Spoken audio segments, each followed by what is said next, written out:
Hello my dear students, I welcome all of you to Respire classes and today we are going to start a new lecture of electrostatics and the lecture name is electric field। बच्चे electric field को कैसे define करें हम, पहली बात तो ये आती है। देखिए, हमने जब चार्ज डिफाइन किया था तो मैंने आपसे कहा था उस टाइम पे कि एक चार्ज किसी मैटर की ऐसी प्रॉपर्टी होती है जिसकी वजह से ये मैटर अपने अराउंड इलेक्ट्रिक और मैग्नेटिक प्रॉपर्टीज को जनरेट करेगा, प्रोड्यूस करेगा। अब ये इलेक्ट्रिक फील्ड जो है ये हमें बताता है एक चार्ज के अराउंड कहां तक इलेक्ट्रिक और मैग्नेटिक प्रॉपर्टीज प्रोड्यूस होंगी। ठीक है ना बेटा। मान लेते हैं कि मेरे पास एक चार्ज है यहां पर मेरे पास। इस चार्ज की वजह से इसके स्पेस जो अराउंड है उसमें इलेक्ट्रिक और मैग्नेटिक प्रॉपर्टीज प्रोड्यूस होंगी, लेकिन कितना दूर तक इलेक्ट्रिक और मैग्नेटिक प्रॉपर्टीज को डिफाइन कर सकेंगे हम, तो इस रीजन को हम क्या कहेंगे, इस रीजन को हम कहेंगे इलेक्ट्रिक फील्ड। जैसे मैंने डेफिनेशन लिखा है आप लोगों के लिए कि ए रीजन और space around a charged particle और ए चार्ज्ड सिस्टम, यानी एक चार्ज्ड सिस्टम या पार्टिकल के अराउंड एक स्पेस या एक region in which they have their electrical effects. ठीक है ना। तो एक चार्ज के अराउंड कितने स्पेस के अंदर इस चार्ज की वजह से इलेक्ट्रिकल इफेक्ट्स होंगे, तो इस रीजन को हम कहेंगे इलेक्ट्रिक फील्ड। सर मान लिया ये एक पॉजिटिव चार्ज है, इस पॉजिटिव चार्ज की वजह से इस स्फेरिकल पोर्शन में इलेक्ट्रिक फील्ड डिफाइंड है। ठीक है, मान लिया। लेकिन इस स्फीयर के किसी भी पॉइंट पर जो कि r डिस्टेंस दूर होगा इस चार्ज से, सर इलेक्ट्रिक फील्ड का मैग्नीट्यूड कितना होगा। यानी अगर मुझे एक क्वांटिफाई करना हो, मुझे एक वैल्यू चाहिए अब इस इलेक्ट्रिक फील्ड का, कितना ज़्यादा है कितना कम है, डायरेक्शन क्या है, इस चीज़ के लिए हम एक फिजिकल क्वांटिटी को डिफाइन करेंगे और उस फिजिकल क्वांटिटी का नाम होता है इलेक्ट्रिक फील्ड इंटेंसिटी, EFI। समझ में आई मेरी बात। एक क्विक रिकैप देता हूं कि एक चार्ज के अराउंड वो स्पेस जिसमें इस चार्ज की वजह से इलेक्ट्रिक फील्ड्स या मैग्नेटिक फील्ड्स होंगी, उसे हम कहेंगे इलेक्ट्रिक फील्ड इसका। अब इस इलेक्ट्रिक फील्ड को न्यूमेरिकली अगर मुझे देखना है कि एक्चुअली कितना वैल्यू आ रहा है, तो उसके लिए मैं एक टर्म डिफाइन करूंगा EFI, इलेक्ट्रिक फील्ड इंटेंसिटी। और ये इलेक्ट्रिक फील्ड इंटेंसिटी होता क्या है, मैं आपको थोड़ा सा आइडिया देता हूं इसके बारे में। देखिए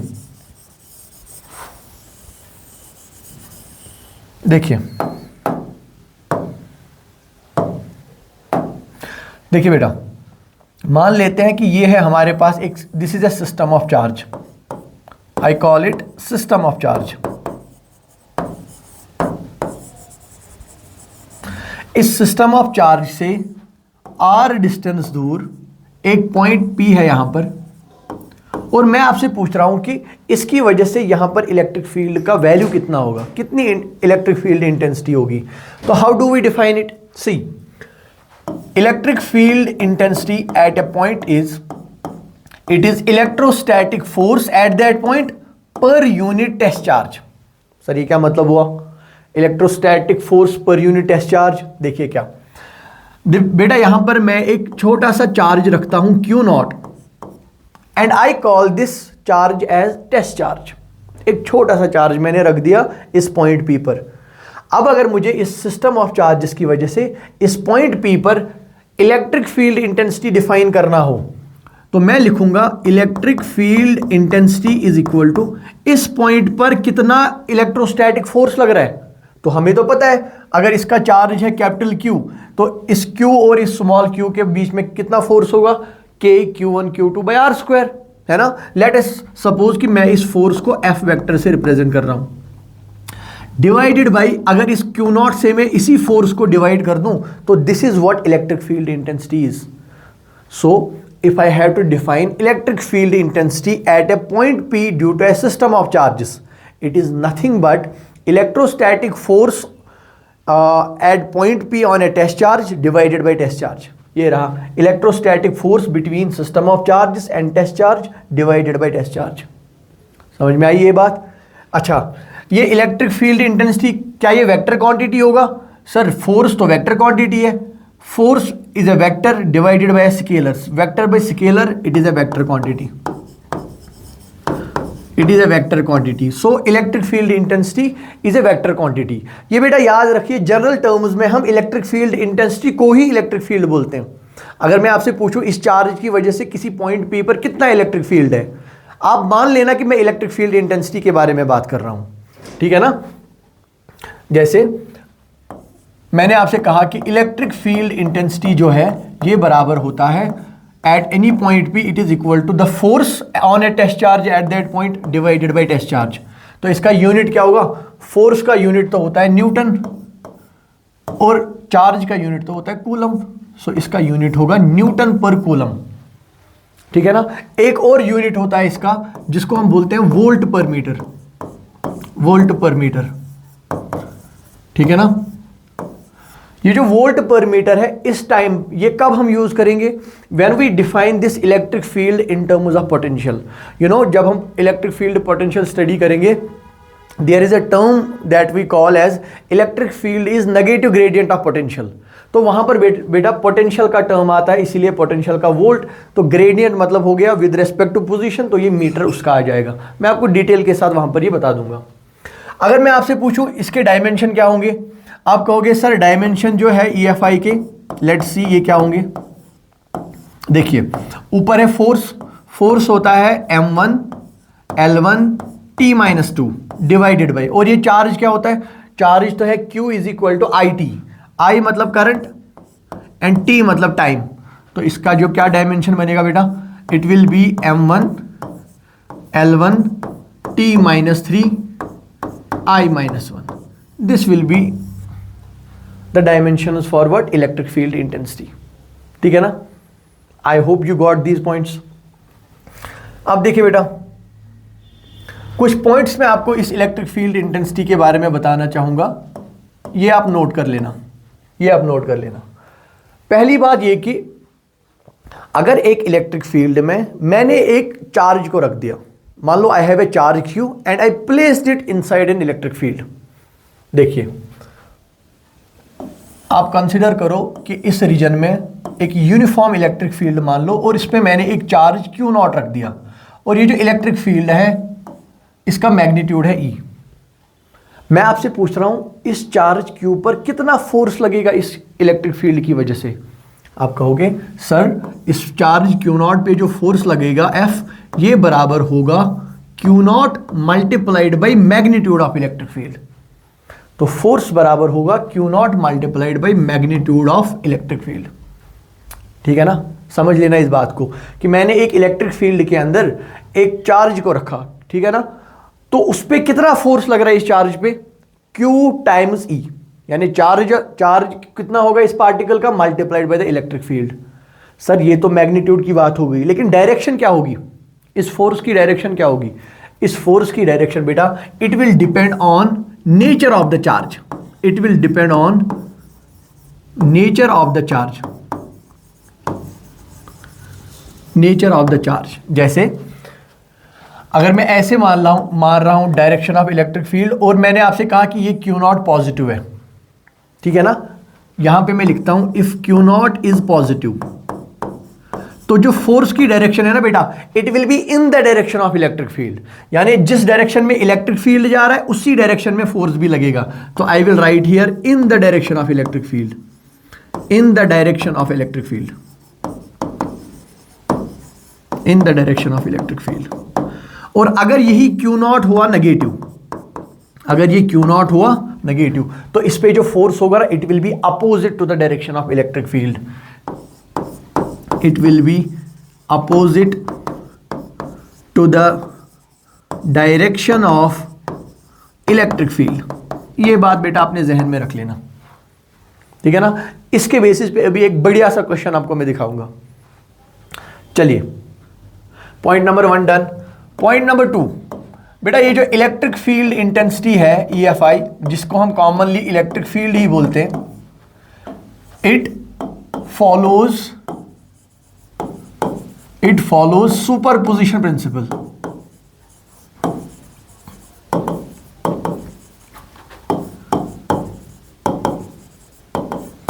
It follows superposition principle, ठीक है ना। इसका क्या मतलब हुआ, अगर आपको याद हो, मैंने आपसे कहा था कि जो कूलम्बिक फोर्स है इट फॉलो सुपरपोजिशन प्रिंसिपल।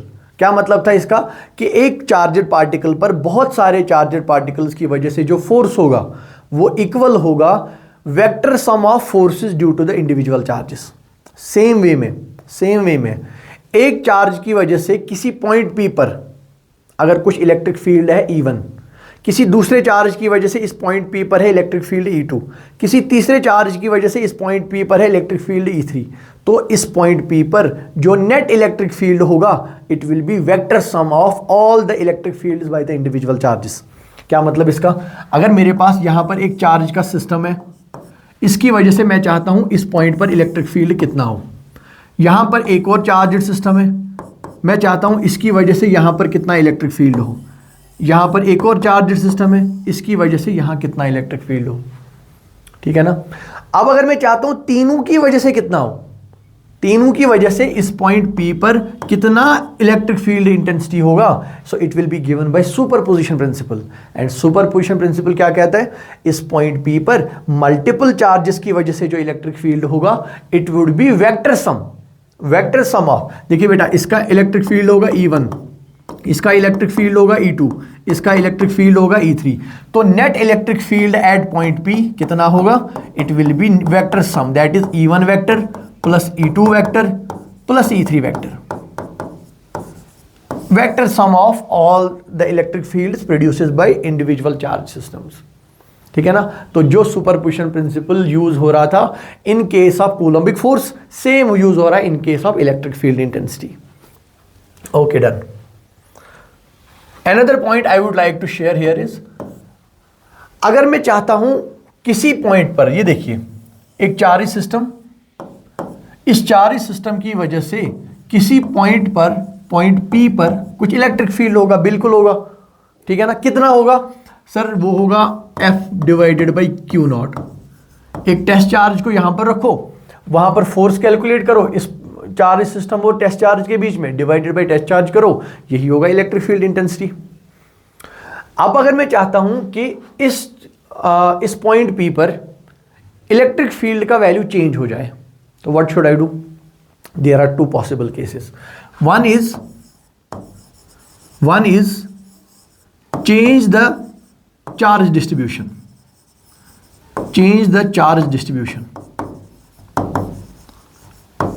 यानी अगर मैं चाहता हूं इस पॉइंट P पर इस सिस्टम ऑफ चार्जेस की वजह से इलेक्ट्रिक फील्ड जो है वो वेरी हो जाए, तो मैं क्या करूंगा, मैं इस चार्ज सिस्टम को वेरी करूंगा, आई विल मॉडिफाई दिस।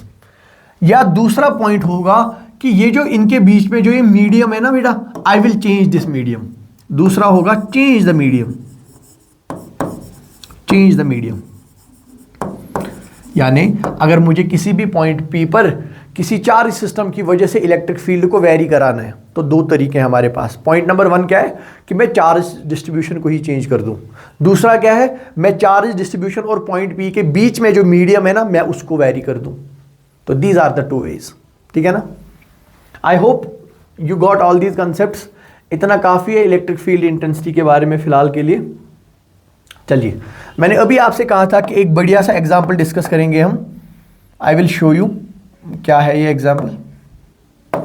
ये देखिए बेटा, एक पार्टिकल को मैं ऐसे थ्रो कर रहा हूं विद वेलोसिटी u। ठीक है ना। तो we know the motion of this particle will be a parabolic path. इसका जो मोशन होगा वो पैराबोलिक होगा, and that too parabola mouth opening downwards, है ना, प्रोजेक्टाइल मोशन करेगा ये पार्टिकल। बट यहां पर एक ट्विस्ट है, इसमें ट्विस्ट है, जो जिस पार्टिकल को मैंने यहां से थ्रो किया था उस पार्टिकल का मास तो है m, लेकिन इसके पास एक चार्ज भी है q, पॉजिटिव चार्ज q है इसके पास, और यहां कहीं पर एक यूनिफॉर्म इलेक्ट्रिक फील्ड ऐसे लग रहा है डाउनवर्ड्स। एक यूनिफॉर्म इलेक्ट्रिक फील्ड है जो डाउनवर्ड्स लग रहा है। बेटा, यूनिफॉर्म इलेक्ट्रिक फील्ड का मतलब है कि ये इलेक्ट्रिक फील्ड पोजीशन के साथ वेरी नहीं कर रहा, डिस्टेंस के साथ वेरी नहीं कर रहा है। ठीक है ना। तो जो वैल्यू यहां पर होगा इलेक्ट्रिक फील्ड का, वही नीचे किसी भी पॉइंट पर होगा। ठीक है ना। अब ये इलेक्ट्रिक फील्ड किसकी वजह से आता है वो मैं आपको बाद में बता दूंगा।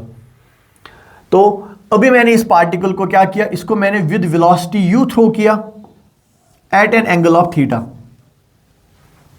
ठीक है ना, at an angle of theta. अब मैं चाहता हूं कि हम कैलकुलेट करें नंबर 1, हम कैलकुलेट करें time of flight, number 2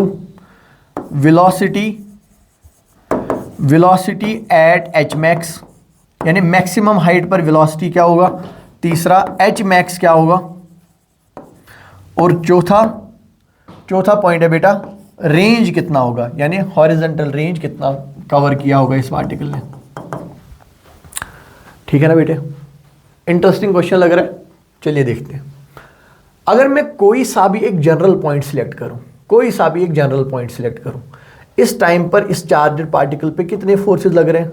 sir mg force तो डाउनवर्ड्स लग रहा है, अब देखिए इलेक्ट्रिक फील्ड में, मैंने आपको लास्ट स्लाइड में कहा था कि इलेक्ट्रिक फील्ड में अगर मैं एक चार्जड पार्टिकल को रख रहा हूं और अगर वो चार्जड पार्टिकल है पॉजिटिव, तो उस पे जो फोर्स लगेगा इन the direction of electric field लगेगा। यानी यहां पर जो ये चार्जड पार्टिकल है, इस पे इस इलेक्ट्रिक फील्ड की वजह से नीचे की डायरेक्शन में ही एक और फोर्स लग रहा है, और हमें पता है वो फोर्स कितना होता है सर, QE। कितना होता है? QE। ठीक है ना। जरा इस पार्टिकल के लिए हम G इफेक्टिव कैलकुलेट करेंगे, देखते हैं इस पे कितना एक्सेलरेशन आ रहा है। बेटा बॉटम की तरफ तो इस पे एक्सेलरेशन है G, acceleration due to gravity, और यहां पर देखिए इस पे जो इलेक्ट्रोस्टैटिक फोर्स लग रहा है FES, वो कितना लग रहा है? QE। फोर्स बराबर होता है मास इंटू एक्सेलरेशन, तो MA बराबर है QE, और यहां से एक्सेलरेशन किसके बराबर आएगा? QE upon M। यानी इस पार्टिकल पे डाउनवर्ड डायरेक्शन में लग रहा है एक्सेलरेशन ड्यू टू ग्रेविटी, लेकिन इसी डायरेक्शन में एक और एक्सेलरेशन लग रहा है कितना? QE by M। तो ये बन गया हमारे पास इस सिनेरियो में इफेक्टिव एक्सेलरेशन। क्या बन गया? Effective acceleration. आप देखिए बेटे,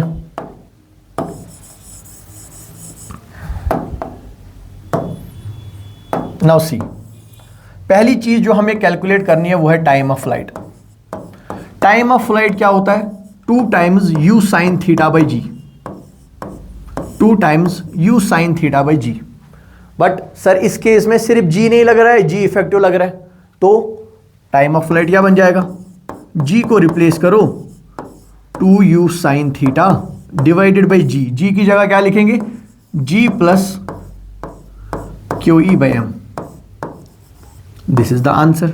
ये आ गया टाइम ऑफ फ्लाइट। अच्छा एक और बात, दूसरा क्वेश्चन क्या पूछा था कि इसमें एच मैक्स कितना था? एच मैक्स आता है u square sine square of theta divided by 2g। But again sir यहां पर सिंपल g नहीं यूज हो रहा है, यहां पर तो g इफेक्टिव यूज हो रहा है। u square sine square theta divided by 2i, g की जगह क्या आएगा?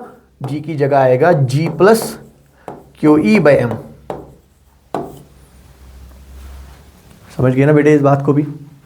ये आ गया यहां पर मैक्सिमम हाइट। मैक्सिमम हाइट मतलब हो गया सबसे ऊपर, ये कहां पर जाएगा?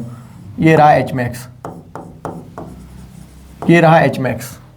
और ये टाइम ऑफ फ्लाइट मतलब जब मैंने इसको प्रोजेक्ट किया, ये कितना टाइम हवा में रहा, कितना टाइम ये हवा में रहा, ये हुआ टाइम ऑफ फ्लाइट। अच्छा अब पूछा है, अच्छा वेलोसिटी एट मैक्सिमम पॉइंट भी पूछा है। जब यहां पर पहुंचेंगे बेटा, हम देख सकते हैं कि ये जो वेलोसिटी है, आप अगर आपको आइडिया हो कि प्रोजेक्टाइल मोशन में ये जो एक्सेलरेशन ड्यू टू ग्रेविटी है ना, ये डाउनवर्ड एक्ट कर रहा है। अच्छा इलेक्ट्रिक फील्ड की वजह से जो एक्सेलरेशन है वो भी डाउनवर्ड है, यानी किसी भी पॉइंट पर जो पार्टिकल की वेलोसिटी है उसके 2 कंपोनेंट्स होंगे, एक हॉरिजॉन्टल कंपोनेंट, एक वर्टिकल कंपोनेंट। तो ये जो वर्टिकल कंपोनेंट है ना, ये एक्सेलरेशन ड्यू टू ग्रेविटी या QE बाय M जो acceleration due to electric field है, ये इस वर्टिकल कंपोनेंट ऑफ वेलोसिटी पे इफेक्ट करेंगे। Horizontal component of velocity change नहीं होगा। आपको आइडिया होना चाहिए कि प्रोजेक्टाइल मोशन में horizontal component of velocity constant रहता है, ठीक है ना, उस पे एक्सेलरेशन का कोई भी इफेक्ट नहीं होता। हाँ एक्सेलरेशन का इफेक्ट किस पे होता है? वर्टिकल कंपोनेंट पर, क्योंकि जैसे ही ये पार्टिकल ऐसे ऊपर जा रहा है तो इसका वर्टिकल वेलोसिटी है ना डिक्रीज 0 हो जाएगा, और जैसे ही ये डाउनवर्ड मोशन स्टार्ट करेगा तो ये एक्सेलरेशन भी डाउनवर्ड्स लगेगा, तो इसका वर्टिकल कंपोनेंट इंक्रीज होना स्टार्ट हो जाएगा। ठीक है ना। इसका मतलब है इस टॉप मोस्ट पॉइंट पर जो वर्टिकल कंपोनेंट ऑफ वेलोसिटी है ना वो जीरो बन जाता है, क्योंकि इस टाइम पर एक फ्रैक्शन ऑफ सेकंड के लिए हम पार्टिकल को रेस्ट में मानते हैं। तो यहां पर सिर्फ और सिर्फ हॉरिजॉन्टल कंपोनेंट ऑफ वेलोसिटी है, और वो कितना होता है ये देखिए बेटा, हमने वेलोसिटी को थ्रो किया, हमने पार्टिकल को थ्रो किया था u के साथ, ये बन जाएगा u cos ऑफ थीटा और ये बन जाएगा u sin ऑफ थीटा, और यहां पर हॉरिजॉन्टल कंपोनेंट कितना होगा u cos of theta, and it stage constant through out the entire trajectory of this projectile. I hope you got this point. तो यहां पर जो वेलोसिटी एट मैक्सिमम पॉइंट कितना होगा, it will be u cos of theta. अब इसके बाद point number third क्या है, पॉइंट नंबर थर्ड है हॉरिजॉन्टल रेंज r। ये हॉरिजॉन्टल रेंज कितना होता है, हॉरिजॉन्टल रेंज होता है बेटा u square sign 2 theta divided by g। क्या होता है u square sign 2 theta by g। Sir यहां तो g नहीं है हमारे केस में, यहां तो g की जगह g इफेक्टिव है, तो कोई बात नहीं, g इफेक्टिव सब्स्टिट्यूट करो यहां पर, it will be u square sine of 2 theta divided by g की जगह क्या आएगा, it will be g plus Q E by M. This is the answer. ठीक है ना बेटा, ये पूरा एक क्वेश्चन में हमने प्रोजेक्टाइल मोशन रिवाइज कर लिया by adding small concepts of electric field. ठीक है ना, एक बार देखिए तो फिर आगे बढ़ते हैं। चलिए अब हमारे पास एक टॉपिक आएगा कि किसी पर्टिकुलर चार्ज की वजह से या किसी चार्ज डिस्ट्रीब्यूशन की वजह से इलेक्ट्रिक फील्ड कैसा बनता है। ठीक है ना, जैसे हमने यहां पर बात की है एक पॉइंट चार्ज की। पॉइंट चार्ज क्या होता है बेटा, ये देखिए ऐसे हम डिनोट करेंगे एक पॉइंट चार्ज को। मैं चाहता हूं कि इस पॉइंट चार्ज की वजह से किसी पॉइंट P पर जो कि r डिस्टेंस दूर है, मैं जानना चाहता हूं कि इलेक्ट्रिक फील्ड कितना होगा, यानी इलेक्ट्रिक फील्ड इंटेंसिटी कितनी होगी।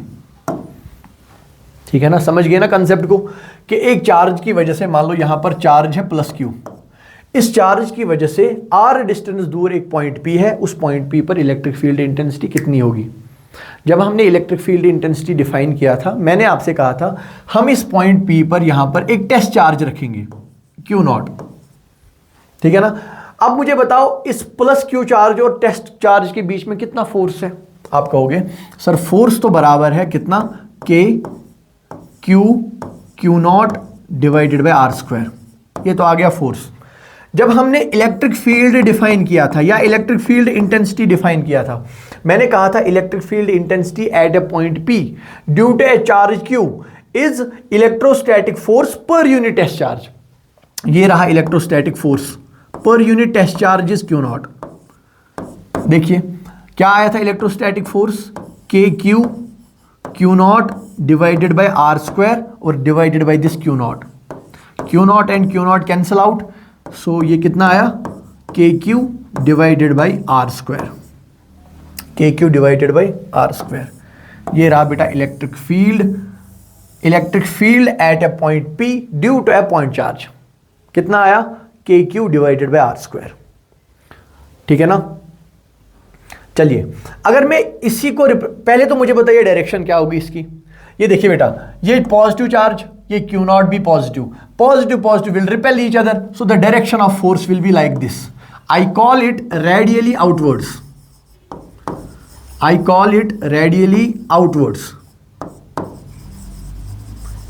ठीक है ना, अब मान लो ये यहां पर पॉजिटिव चार्ज नहीं नेगेटिव चार्ज होता। अगर मैं मान लेता हूं यहां पर कि जो चार्ज है मेरे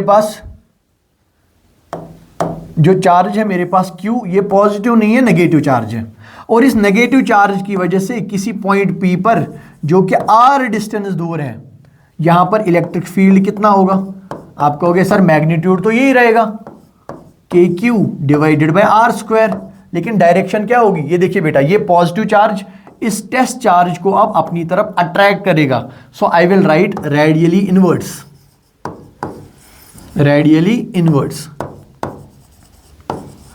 आई टोल्ड यू बेटा फ्यू स्लाइड्स बैक कि डायरेक्शन ऑफ इलेक्ट्रिक फील्ड या direction of force on a charge it depends upon the nature of the charge. अगर चार्ज पॉजिटिव है तो in the direction of electric field, अगर charge negative है तो opposite to the direction of electric field. तो यहां पर भी देखिए, अगर पॉजिटिव चार्ज है तो रेडियली आउटवर्ड्स, और अगर नेगेटिव चार्ज है तो radially inwards. This will be the direction of electric field. So यहां पर आप बेटा एक बात ध्यान से देख सकते हैं कि direction of electric field is direction of electrostatic force between the two charge.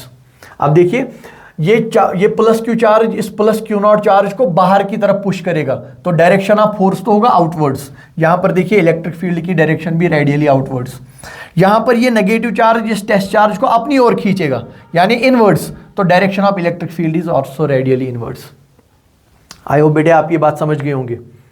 तो हमें अभी तक क्या मिला कि एक पॉइंट चार्ज की वजह से जो इलेक्ट्रिक फील्ड हमें मिलता है वो किसके बराबर है, K Q upon are square.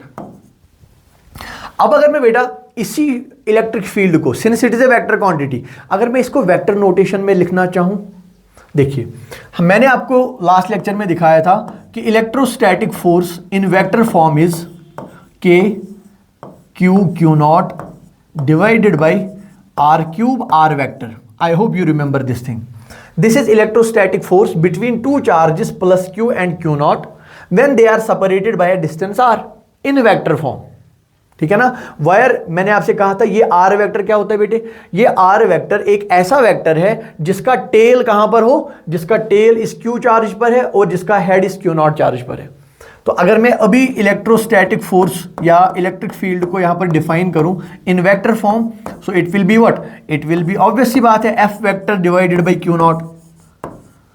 f vector कितना है अभी हमारे पास, K Q naught R vector divided by R cube, और divided by this Q naught हो जाएगा।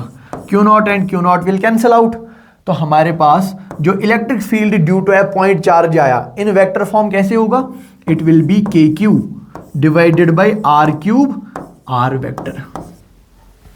के Q divided by R cube R vector.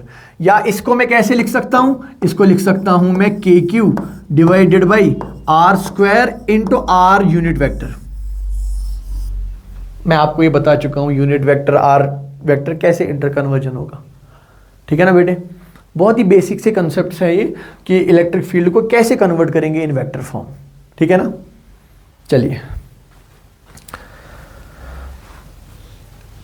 बेटा, एक एग्जाम्पल दिया गया है यहां पर, हमारे पास दो पॉइंट्स दिए गए, और याद रखना बेटा ये दोनों पॉइंट्स 3D में दिए हैं, ये 3 डायमेंशन, ये 3 डायमेंशन यहां पर दिए गए हैं।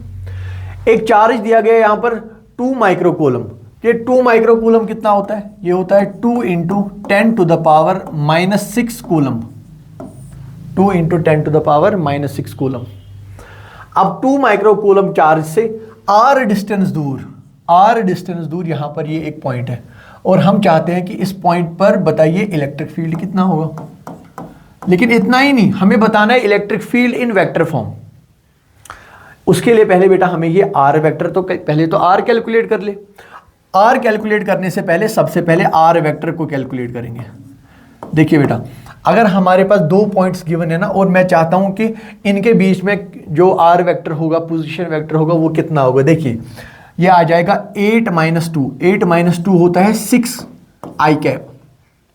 फिर होगा 7 - 1, 7 - -1, it will B 8 j cap. उसके बाद होगा -6 - 4, -6 - 4 हुआ -10 k कैप। बेटा दिस इज r वेक्टर। ये this is position of this point P with respect to this 2 microcoulomb charge, position vector. अब अगर मुझे इस r वेक्टर का मैग्नीट्यूड चाहिए, r वेक्टर का मैग्नीट्यूड क्या होता है बेटे, √6 का square plus 8 square plus -10 square. तो ये कितना आएगा, ये आ जाएगा √36 plus 64 plus 100। So 60 plus 30 is 90, 100, 200, it is √200। तो इसको मैं लिख सकता हूं 10√2 मीटर। ये आ गया बेटा हमारे पास magnitude of r vector, magnitude of r vector, magnitude of r vector. अब अगर मुझे निकालना है ना इलेक्ट्रिक फील्ड, अभी लास्ट स्लाइड में मैंने आपसे कहा कि ये जो electric field in vector form, ये किसके बराबर होता है, ये बराबर होता है K Q divided by R cube into R vector. ठीक है ना। ये k किसके बराबर होता है बेटा, 9 into 10 to the power 9 multiplied by q कितना गिवन है, 2 into 10 to the power -6 coulomb. और r वेक्टर कितना आया हमारे पास, ये देखिए r वेक्टर आया 6i cap plus 8j cap minus 10k cap, और डिवाइडेड बाई क्या आएगा, मैग्नीट्यूड ऑफ r का क्यूब। ये तो आ गया बेटा 10√2 इसका cube, and this is your answer. ठीक है ना, इसको आप सॉल्व कर लो, आपको आंसर मिल जाएगा।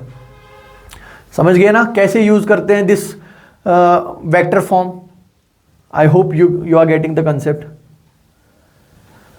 चलिए बेटा देखिए, आई बिलीव कि किसी भी कंसेप्ट को सिखाने का सबसे बेहतरीन तरीका होता है उसको एग्जाम्पल में सॉल्व करो या उसको एग्जाम्पल में यूटिलाइज करो। ठीक है ना। तो अगर मुझे आपको दिखाना है ना ये how does these electric fields work, so मैंने यहां पर एक एग्जाम्पल लिया हुआ है। ये देखिए बेटा, मैंने क्या काम किया है, ये एक्स एक्सीज है और ये वाई एक्सीज है। ठीक है ना बेटा, ये वाई एक्सीज है और ये एक्स एक्सीज है। इस वाई एक्सीज पे मैंने 2 पॉइंट्स लिए हैं, एक तो है 0, a पर, यानी यहां से यहां तक की जो ये डिस्टेंस है ना, इस सेंटर पॉइंट से यहां तक की डिस्टेंस है, ये है a, और इस सेंटर पॉइंट से यहां तक की डिस्टेंस है, ये भी है a। और यहां पॉइंट P मैंने लिया हुआ है कितना दूर, x, 0, यानी ये पॉइंट कितना दूर है, ये x दूर है इससे, यानी इस सेंट्रल पॉइंट से इस पॉइंट P के बीच में डिस्टेंस है x।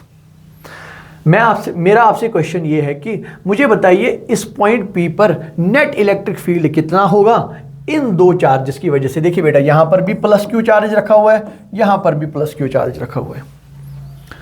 अब देखिए, जहां पर भी हमें एक से ज्यादा चार्जेस की वजह से किसी एक पॉइंट पर इलेक्ट्रिक फील्ड निकालना हो, कौन सा प्रिंसिपल यूज होगा, ध्यान लगाओ थोड़ा सा, सुपरपोजिशन प्रिंसिपल।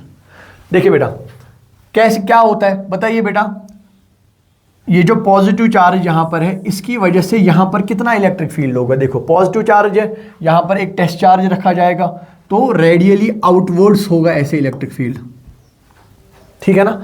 और कितना होगा इसका वैल्यू, ऑब्वियस सी बात है, it will be K Q divided by, ये देखिए बेटा क्या हम कैलकुलेट कर सकते हैं ये वैल्यू कितना होगा, सर बिल्कुल कर सकते हैं। ये एक राइट एंगल ट्रायंगल है, ये हाइपोटेन्यूज बन जाएगा, so it will be under root of a² plus x²। तो यहां पर जो इलेक्ट्रिक फील्ड की वैल्यू आई, it will be K Q divided by r², और r² है तो it will be under root of a² plus x²। ये तो आ गया डिस्टेंस, लेकिन इसका स्क्वायर के क्यू बाई r²। अब यहां पर ये जो पॉजिटिव चार्ज है इसकी वजह से यहां कितना इलेक्ट्रिक फील्ड होगा, जरा ध्यान से देखिए, ऐसे होगा रेडियली आउटवर्ड्स। और कितना होगा electric field, it will be again k Q divided by under root of a² plus x² whole square. ठीक है ना। अब देखिए ये x ये a, तो ये हाइपोटेन्यूज बन जाएगा under root of a² plus x²। चलिए देखते हैं बेटा, देखते हैं इसको थोड़ा सा सिंप्लीफाई करो, it will be K Q divided by a² plus x²। इसको थोड़ा सा सिंप्लीफाई करो, it will be K Q divided by a² plus x²। ठीक है ना बेटा। आप देख सकते हैं ये इलेक्ट्रिक फील्ड और ये इलेक्ट्रिक फील्ड मैग्नीट्यूड में सेम है। देखिए के Q by a² plus x², के Q by a² plus x²। मान लेते बेटा मैं इसको E से रिप्रेजेंट कर रहा हूं, यानी इसको भी मैं E से रिप्रेजेंट कर सकता हूं। ठीक है ना। And this will B angle theta, this will B angle theta. ठीक है ना। अब देखिए अगर मैं इस वेक्टर को रिजॉल्व करूं, इतना छोटा मोटा बेटा वेक्टर तो आपको आता है ना रिजॉल्व करना, तो देखिए इस वेक्टर E का एक कंपोनेंट आएगा इधर से, और ये कंपोनेंट कितना होगा, ऑब्वियस सी बात है, it will be E sine of theta. और एक कंपोनेंट इसका आएगा इधर, कितना, E cos of theta. Same way में इस वेक्टर को रिजॉल्व करो, इसका एक कंपोनेंट यहां आ जाएगा E साइन ऑफ थीटा, और दूसरा कंपोनेंट इसी डायरेक्शन में आ जाएगा E cos of theta. This E sine of theta and E sine of theta will cancel out. तो इस केस में बेटा हमारे पास जो नेट इलेक्ट्रिक फील्ड आया, E नेट किसके बराबर आया, sir 2 times E cos of theta, 2 times E cos of theta. अब आप देखिए बेटे, यहां पर अगर आप गौर से देखिए, ये जो एंगल बन रहा है ना, अगर ये थीटा बन रहा है तो ये भी एंगल थीटा होगा। क्यों? Vertically opposite angles, vertically opposite angles. तो यहां पर मैं लिख सकता हूं ई नेट, ई नेट में लिख सकता हूं 2 टाइम्स ई क्या है बेटा, यहां पर ई है K Q divided by a square plus x square.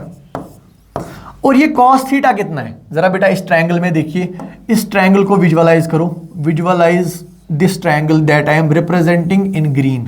ये देखिए, इसमें कॉस थीटा कितना आएगा, it will be x divided by, ये देखिए base by hypotenuse. Cos theta क्या होता है, बेस डिवाइडेड बाय हाइपोटेन्यूज, और हाइपोटेन्यूज कितना है बेटा, under root of a square plus x square. I hope this much calculation is clear to all of you. Finally बेटा, अगर मैं नेट इलेक्ट्रिक फील्ड यहां पर आपको दिखाना चाहूं तो ई नेट किसके बराबर होगा, ई नेट बराबर होगा 2 टाइम्स के क्यू एक्स डिवाइडेड बाई, यहां पर देखिए बेटा basis are same, powers are added, यहां पावर है 1, यहां पावर है 1/2, तो it will be a square plus x square whole to the power of 3/2। and this is your answer for net electric field at this point P due to 2 charges placed at 0, plus A and 0, minus A। ठीक है ना, क्या value आया इसका, 2kqx divided by a square plus x square whole power 3/2।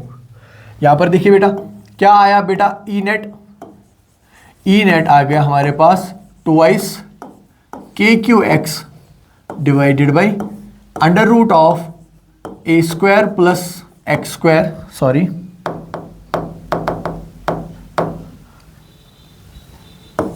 A square plus x square whole to the power of 3/2। अगर बेटा competitive exams में question यहीं तक होता तब तो ये बहुत इजी था, लेकिन इससे भी 2 स्टेप आगे जाते हैं। कैसे? मैं आपसे पूछ रहा हूं कि आप एक ग्राफ प्लॉट करो। क्या क्वेश्चन पूछ रहा हूं बेटा, plot a graph, plot a graph. Sir किस में प्लॉट करिए ग्राफ, एक तो इस इलेक्ट्रिक फील्ड में, ये जो इलेक्ट्रिक फील्ड नेट आया इसके साथ वर्सेस एक्स, ये एक ग्राफ मुझे आप प्लॉट करके दीजिए। ठीक है ना, देखते हैं कैसे होता है। चलिए पहली चीज हम देखेंगे, what is electric field, what is electric field when x equal to 0, जब x 0 होगा। ये देखिए यहां पर x की जगह 0 डाल दो, x की जगह 0, एनीथिंग मल्टीप्लाइड बाय 0 इज 0, यानी यहां पर मुझे साफ शफाफ इलेक्ट्रिक फील्ड मिला 0। कहां पर, x इक्वल टू 0 पर मुझे इलेक्ट्रिक फील्ड कितना मिला, 0। एक और काम करते हैं, what is value of electric field, what is value of electric field when this x will tend to infinity, जब x का वैल्यू बहुत ही बड़ा होगा तब कितना वैल्यू होगा इसका। जरा यहां पर देखिए, हमारे पास जो इलेक्ट्रिक फील्ड है, आप देखिए अगर ये x बहुत ही बड़ा है, इसका मतलब x स्क्वायर तो उससे भी ज्यादा बड़ा होगा, यानी ये x स्क्वायर इस a स्क्वायर के मुकाबले में बहुत ज्यादा बड़ा है। सो मैं इस a स्क्वायर को इग्नोर कर सकता हूं, कब, जब ये x square it will tend to infinity. ठीक है ना, तो जब ये x it will tend to infinity, a square plus x square is almost equal to x square. तो यहां पर मैं लिख दूं 2kqx डिवाइडेड बाई, बेटा ए स्क्वायर प्लस एक्स स्क्वायर की जगह क्या लिखूं, सर सिर्फ और सिर्फ एक्स स्क्वायर लिखिए, और एक्स स्क्वायर पावर 3/2, 2 और 2 कैंसिल, यहां पर एक्स क्यूब रह गया। ठीक है ना, यहां से एक एक्स और ये एक x cancel, it will B 2kq divided by x square. और अब आप देखिए जब ये x टेंड करेगा इन्फिनिटी पे, तो anything divided by infinity will tend to 0, electric field will again tend to 0। बेटा मैंने 2 एक्सट्रीम पॉइंट्स लिए, एक तो ओरिजिन पर मतलब x इज इक्वल टू 0, तो इलेक्ट्रिक फील्ड आ गया 0, और जब मैंने कहा x will tend to infinity, तो हमें यहां पर वैल्यू आया कि ये x जब इन्फिनिटी होगा, anything divided by infinity will tend to 0। यानी आप ध्यान से देखो बेटे, आप ध्यान से देखो, अगर मैं ऐसे ग्राफ प्लॉट कर रहा हूं ना, electric field versus x, electric field versus x, तो क्या होगा, दो वैल्यूज तो मेरे पास आ गए। एक वैल्यू है सर जब x इक्वल टू 0 होगा इलेक्ट्रिक फील्ड भी 0 होगा, ये रहा पहला वैल्यू। चलिए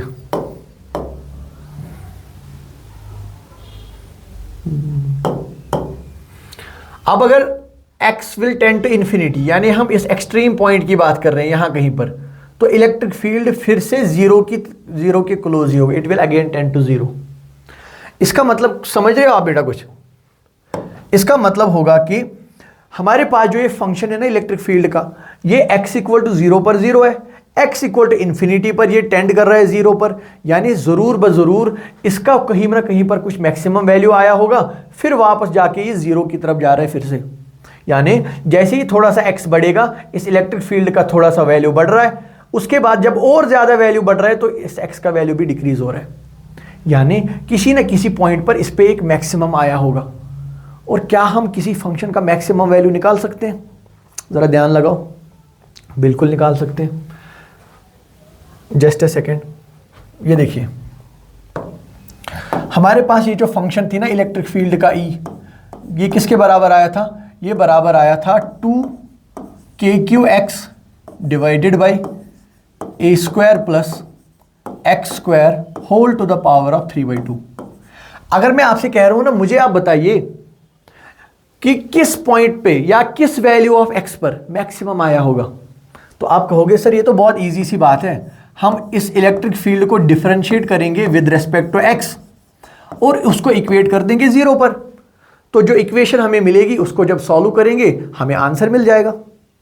अच्छा जरा ट्राई करते हैं। यहां पर देखिए बेटा, अगर मैं इसको डिफरेंशिएट करूं, ये 2kq तो कांस्टेंट है, इसको बाहर रखो, 2kq को बाहर रखो, बचा क्या? बचा हमारे पास d by d x of, किसका डी बाई डी एक्स?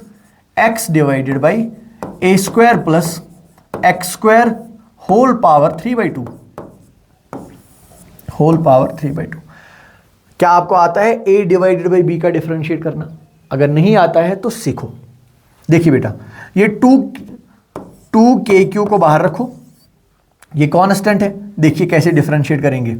पहले बेटा डिनोमिनेटर को स्क्वायर करके ऐसे रख दो, डिनोमिनेटर है ना a square plus x square whole power 3/2, इसको स्क्वायर करो, यानी स्क्वायर जब मैं करूंगा तो 2 और 2 कैंसिल हो जाएगा, ये क्यूब रह जाएगा यहां पर, ठीक है ना। पहले क्या काम किया, डिनोमिनेटर को स्क्वायर कर दिया।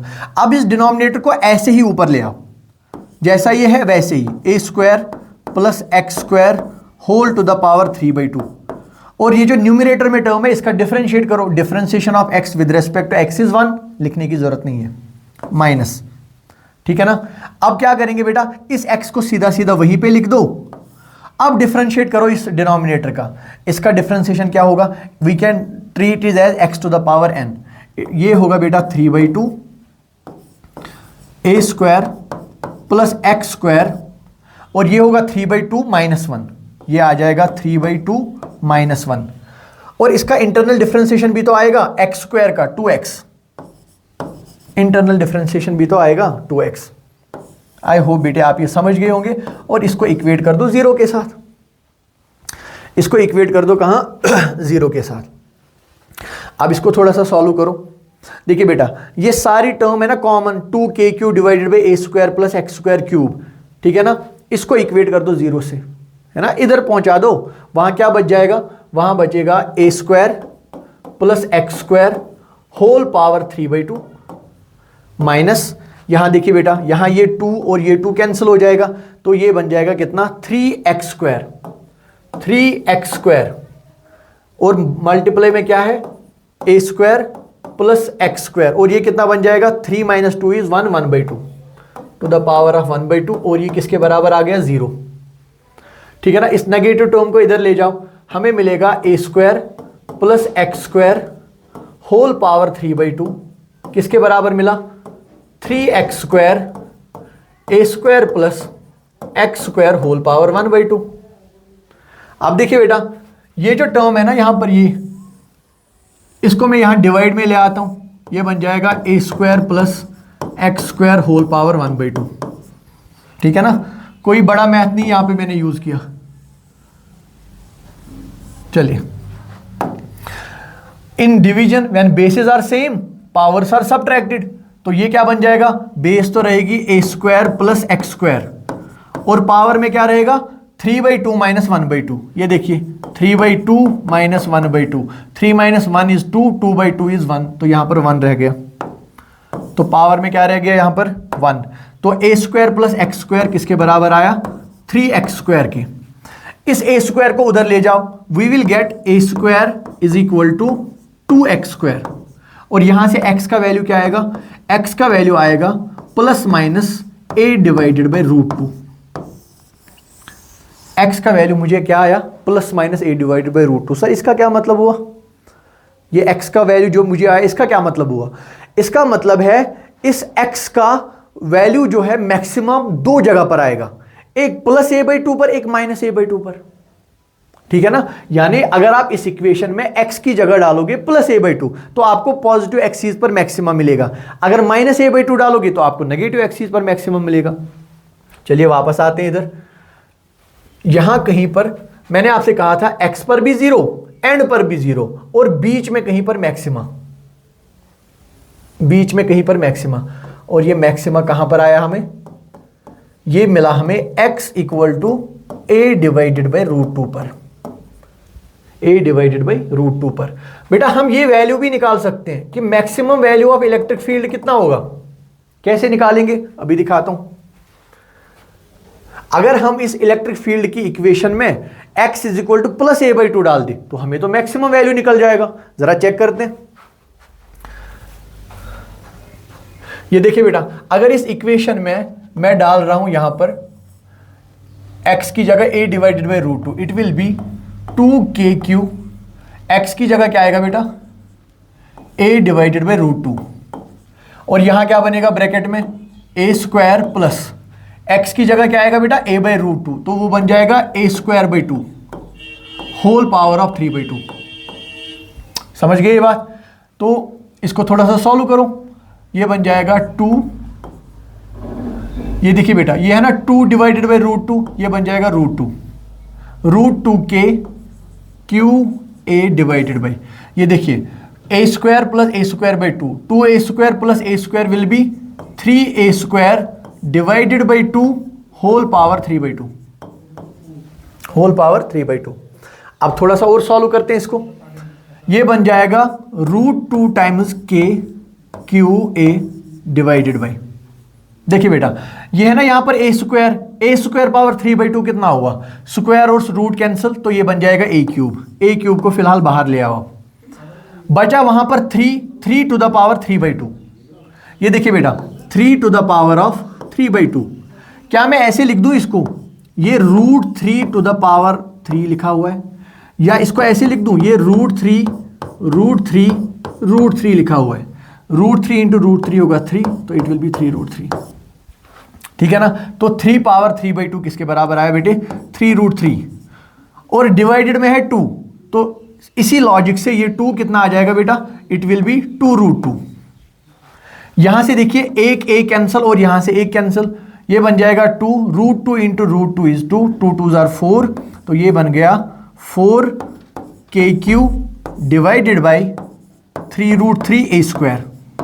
तो ये रहा बेटा maximum value of this electric field, और ये कितना आया, it is 4kq divided by 3√3 a square. ठीक है ना बेटे, जस्ट ए सेकेंड,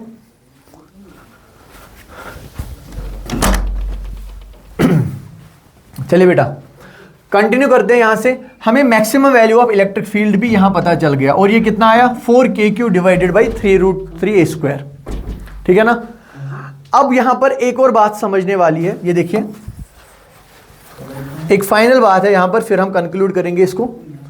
ये देखिए हमारे पास जो यहां इलेक्ट्रिक फील्ड की इक्वेशन है ना इलेक्ट्रिक फील्ड की, ये देखिए electric field is equal to 2 times kqx divided by a square plus x square whole power 3/2। यहां पर आप देखो बेटा, अगर मैं x को रिप्लेस कर दूं -x से, आप देखोगे ये इलेक्ट्रिक फील्ड ये नेगेटिव बन जाएगा। और ये कौन सी फंक्शन होती है? ये होती है एक ऑड फंक्शन। ये बेटा यहां पर है एक odd function, this is an odd function, ठीक है ना। तो ऑड फंक्शन में क्या होगा कि अगर हमने इस x की जगह -x दे दिया तो ये इलेक्ट्रिक फील्ड नेगेटिव हो जाएगा। और बेटा ऑड फंक्शंस में एक प्रॉपर्टी है, ये याद रखिए, कि जो ग्राफ फर्स्ट क्वाड्रेंट में बन रहा है सिमिलर ग्राफ हमारे थर्ड क्वाड्रेंट में भी बन जाएगा, ऐसे ऐसे। और मैंने आपको अभी प्रूव करके दिया था कि हमें मैक्सिमम वैल्यू आया था +a/√2 पर, और दूसरा मैक्सिमम कहां पर आएगा? ये आ जाएगा -a/√2 पर। और इसका वैल्यू कितना होगा यहां पर? ये भी इसी के बराबर होगा but with a negative sign, -4kq/3√3a²।